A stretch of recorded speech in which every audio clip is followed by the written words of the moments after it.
In this video, we'll take a look at how to use Chaos Destruction Unreal Engine 5.3. We'll go over how to pre-fracture and set up objects for destruction, how to have materials specifically for the insides of those fractured objects, and finally, how to simulate and cache out destruction. So we'll start off with a brand new scene and we'll go up here to Edit, Plugins, and make sure that you have the Chaos Niagara plugin loaded. Once you're sure that's checked on, we can start fracturing objects in our scene. So I'm just going to create a sphere here, but you can pretty much select any object in your scene. And once you have it selected, we can go up here to our selection mode and change it to fracture. We're going to have to create a geometry collection that will hold the pieces for this object and pre-fracture it. And to do that, we're going to click on this generate up here and create a new geometry collection asset. So we can just click new, and it's going to open up this window asking us where do we want to save that geometry collection of our object that will be fractured. And I'll save it into this Chaos Destruction folder that I have, and the default name here seems okay. So I'll click Create Geometry Collection. Once I have that created, we'll see this checkerboard pattern over our object. Now we can start fracturing it. And there's a bunch of different ways you can fracture it. You can fracture it by angling a plane and cutting. You could fracture with a brick pattern, a radial pattern.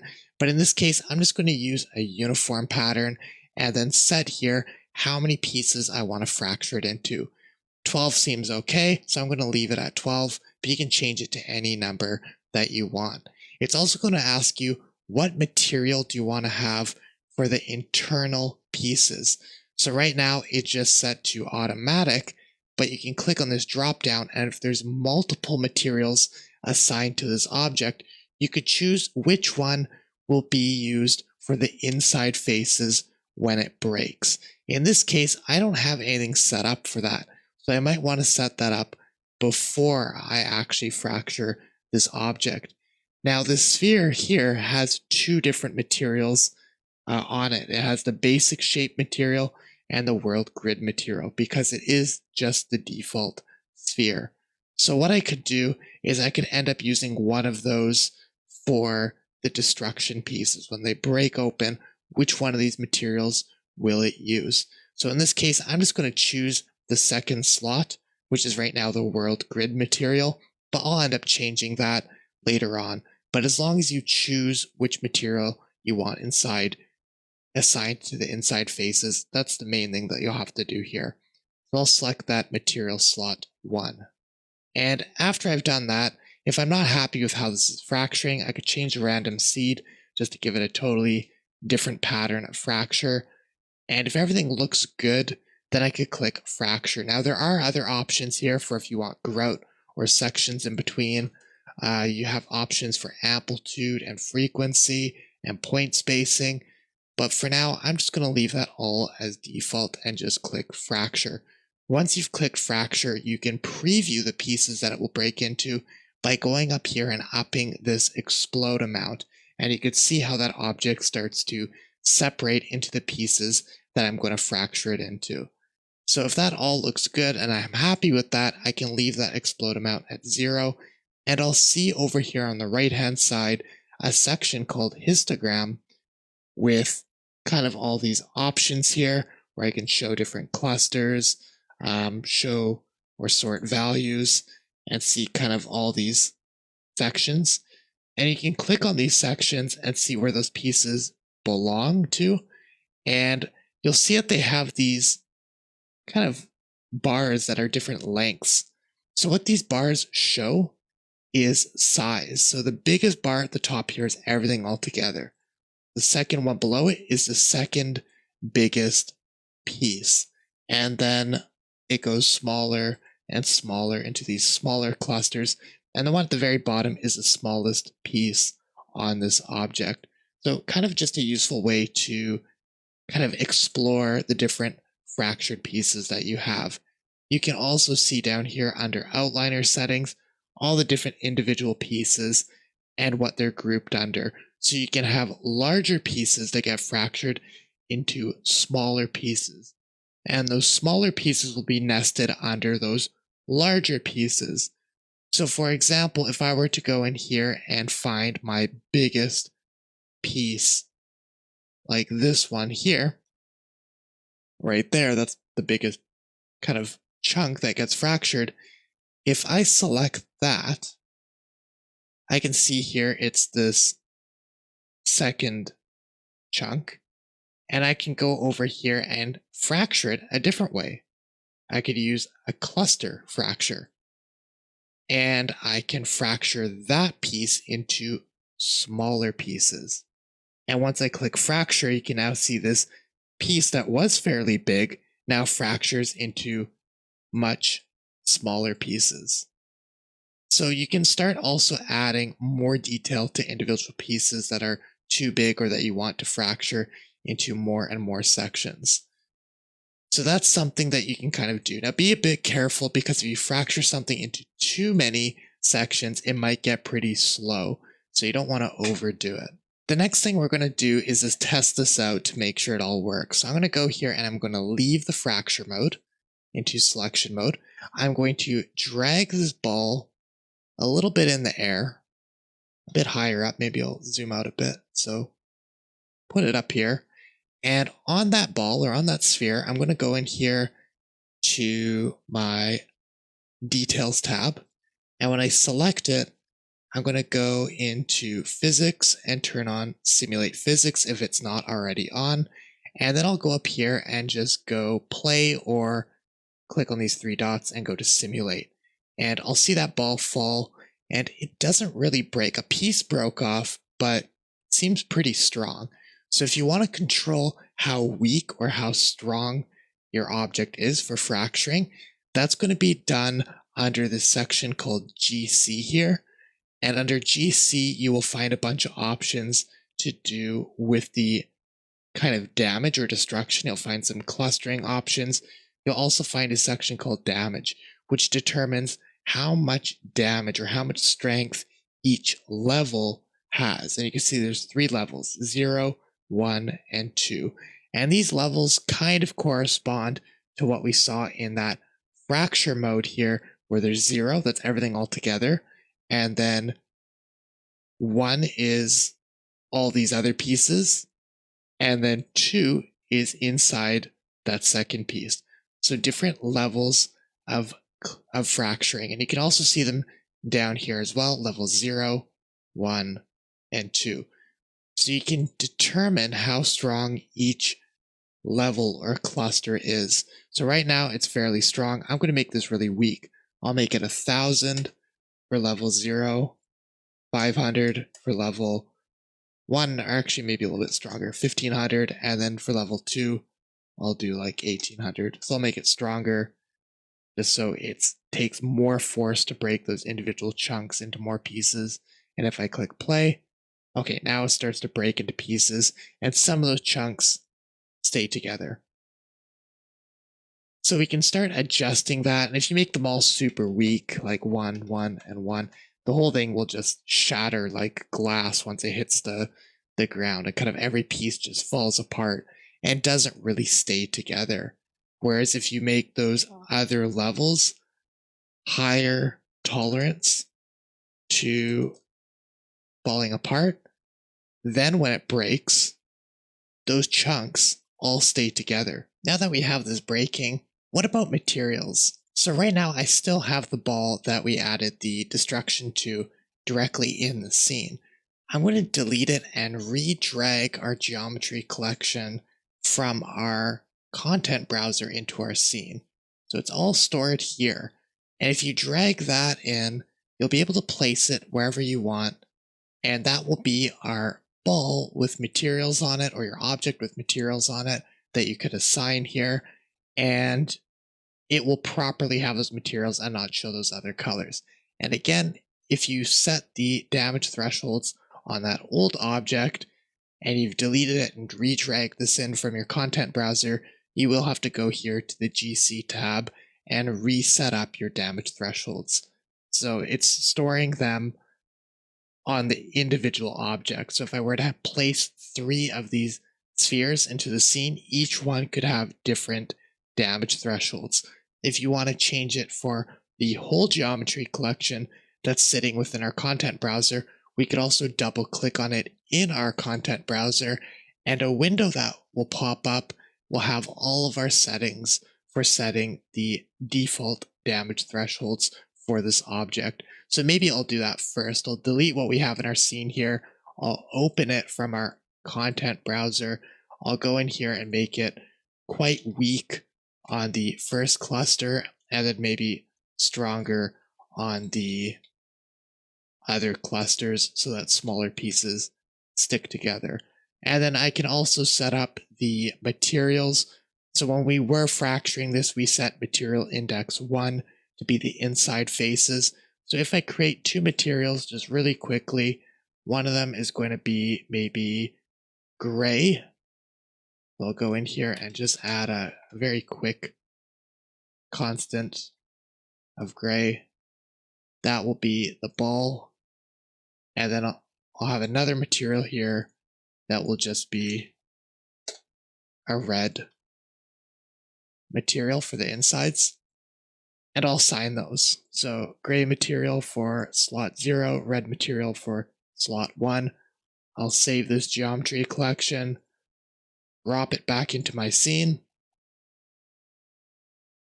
set up its location. So maybe I'll drop it up here, make sure that I have physics enabled so it can fall. And if I simulate, there's our ball, and when it falls and breaks, it has that red material on the inside faces. So now we have our two different materials on that object, one for the inside faces, one for the outside faces, and we can fracture this object. Now, what if we don't want the whole object just to completely fall and break? There might be cases where you want certain chunks to stay stuck together. So one thing that you can do is go in here to your content browser into the engine folder. Now, if you don't see the engine folder, go to settings and make sure that you have turned on show engine content. And if you have that, you can click on this engine folder and search for anchor. And you'll find this fs underscore anchor field underscore generic, and you can drag it into your scene. And what it is a field that you can place around your object, like how I'm placing it around half of this sphere, and it will hold all those pieces together and make them invulnerable. Like they won't be able to fracture or fall apart or really even be simulated with anything. They'll stick and hold their shape for the pieces within that box, and they won't be affected by gravity either.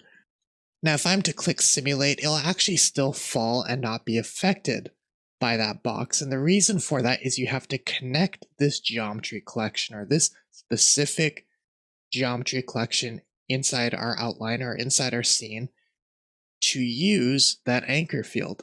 So I'm going to click on this geometry collection of our sphere here, and I'm going to go to where it says GC, and under here you'll have a section called initialization fields. I'm going to add initialization field, and then you can select an initialization field, and I'll click down on this drop down and select our anchor field. And now our anchor field will be used by this geometry collection of this sphere.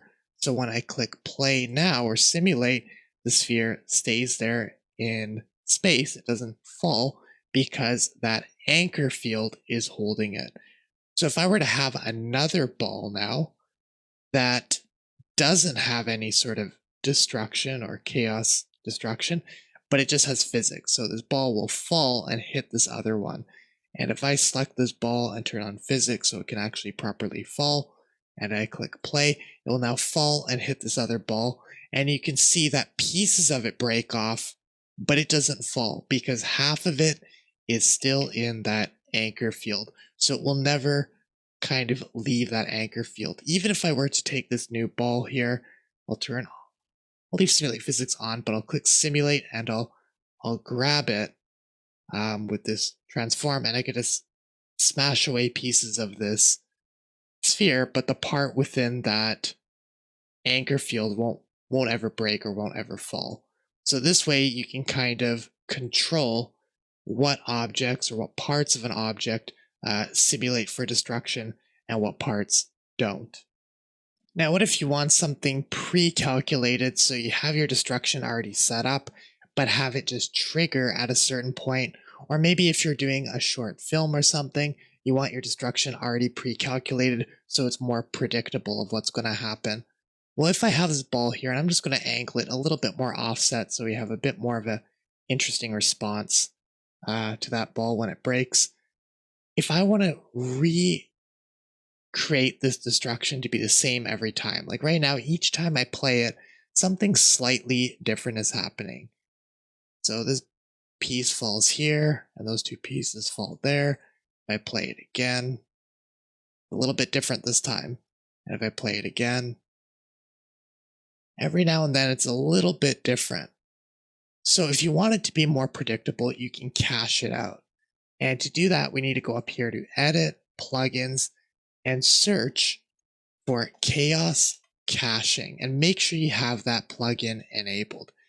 If you have that plugin enabled, what we can do now is go up here to our add button and add a chaos cache manager. And we'll add this item into our outliner called chaos cache manager, and you'll have options on it for the cache mode, whether it's record or play. And you can also set it to static pose to set it to a fixed time within the destruction. But what we're going to do is record a simulation or cache it out and then just be able to play it back so it's the same every time. Now, to create a cache, we have to have something to store that cache to.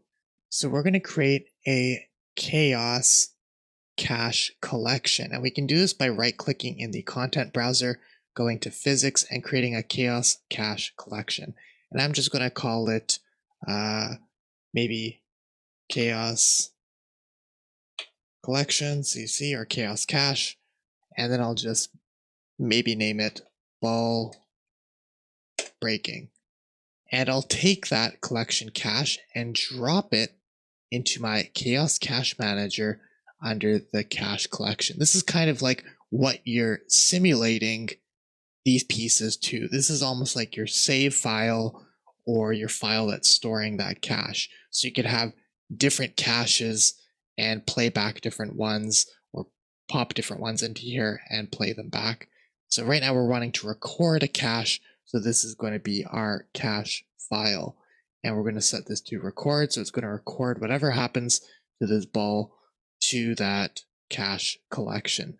So if I were to simulate now, which will start the cache, it won't actually save out anything because we have no observed components. So you need to add what you're caching. You might be caching many objects, or in this case, you might be caching just one object, just this ball. So this is where you can set up what objects you're caching to this chaos cache collection. So I'm adding one entry, and on that entry, I can give it a cache name.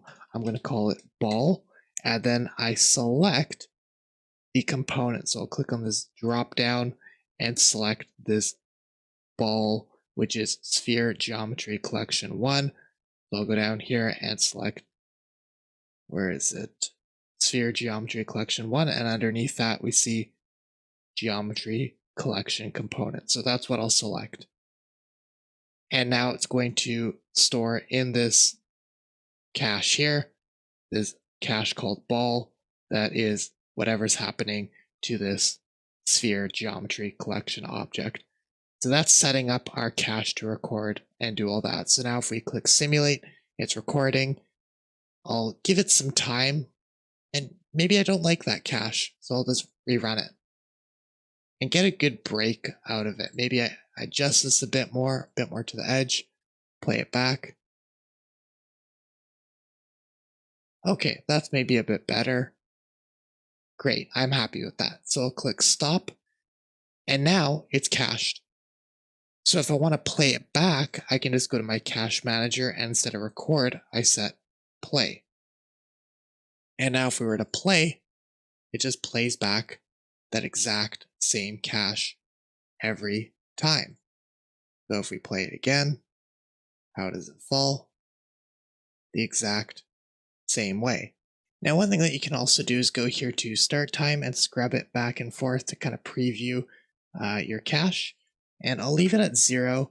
But one thing to also keep in mind is that you have this start mode set to timed right now. If I were to set it to triggered, then it will wait on something to trigger the action of the destruction. So it's not actually breaking now because nothing has triggered that event.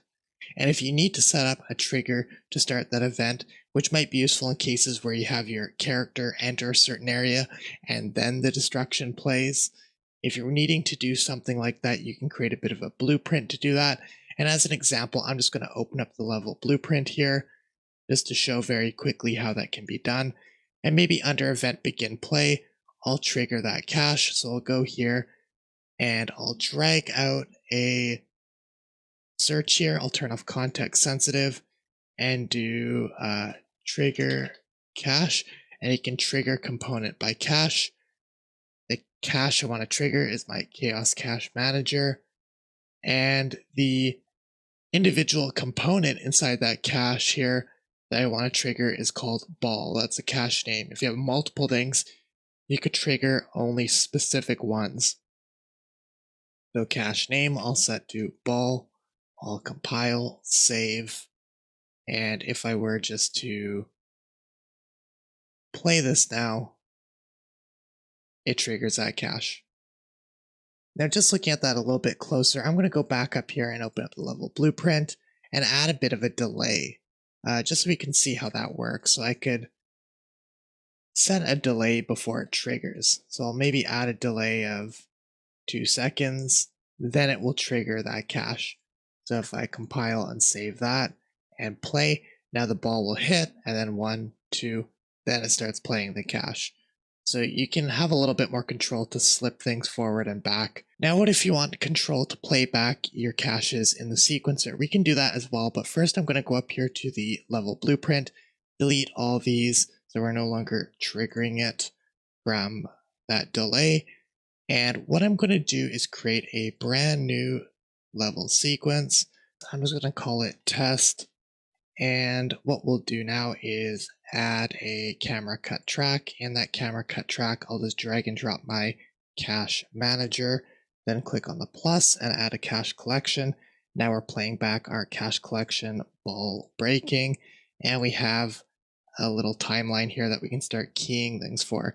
Now the problem is our Chaos Cache Manager is still set to triggered, so I'm going to change that to timed, or actually change the cache mode to static pose instead of play. Like if I have it set to play and we click simulate, okay, it does what we expect. But if I set it to static pose, I can control that pose or what it's doing by sliding the start time. So I can use that start time and key it to play it back a different way. So I'll set the cache mode to static pose, set the start mode to timed, and now in here maybe frame 15, start time is 0, and maybe at frame 60, it plays, let's see, 5 into it, 5 seconds into it. So now if I scrub this, you can see how I've keyed it to play back within that range.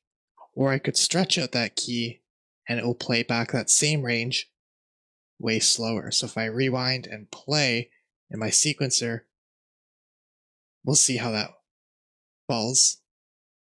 Or if I make this only happen over a couple frames, well then when I play it back, it's going to be really fast. So it gives you individual control to kind of be able to play back your cache within a certain way.